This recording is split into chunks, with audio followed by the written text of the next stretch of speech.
বাংলাদেশ এবং পাকিস্তানকে সারা পৃথিবীর মানচিত্র থেকে আমরা মুছিয়ে দেব। বজরং দল হুঁশিয়ার করছে বাংলাদেশ পাকিস্তানকে। এবং আবারও বলছি, ভারতবর্ষ থেকে যারা পাকিস্তানের প্রেমী, যারা পাকিস্তানের গুণগান গাইছে, যারা গাইছে বাংলাদেশের গুণগান, তাদেরকে বলে রাখছি, বজরং দল থেকে হুঁশিয়ার দিয়ে দিচ্ছি, আগামী দিনে তোমরা কিন্তু এই ভারতবর্ষকে ছাড়ো, এই ভারত মাতাকে তোমরা ছাড়ো, হাতে অস্ত্র তুলে রাখুন। পাকিস্তানকে কড়া ভাষায় জবাব দিতে হবে। তারা আনন্দ করতে গেছিল, কিন্তু আজকে সেখানে তারা কিন্তু আনন্দ তাদের সারা জীবনের মতো তাদের শেষ হয়ে গেছে। সারা ভারতবর্ষ জুড়ে সমগ্র হিন্দুরা কিন্তু আজকে একত্রিত হয়েছে, সমাজ একত্রিত হয়েছে। আগামী দিনে আমরা এর বদলা অবশ্যই নেব।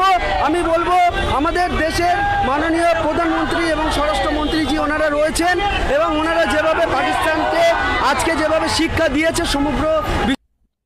अबे साला इतना लात मारूंगा ना जिंदगी भर याद रखेगा। और फिर छोटा पे ऐसा मार मारूंगा ना जिंदगी भर याद करेगा। पहले अपना बड़ा बाप से लड़, फिर अपना छोटा बाप के पास आ जा। मादर चोद को है क्या वो मंदिर बोला गुनाह कर साला, अगर साला गाय मूत्र खाने वाला बड़ा बड़ा बात करता है।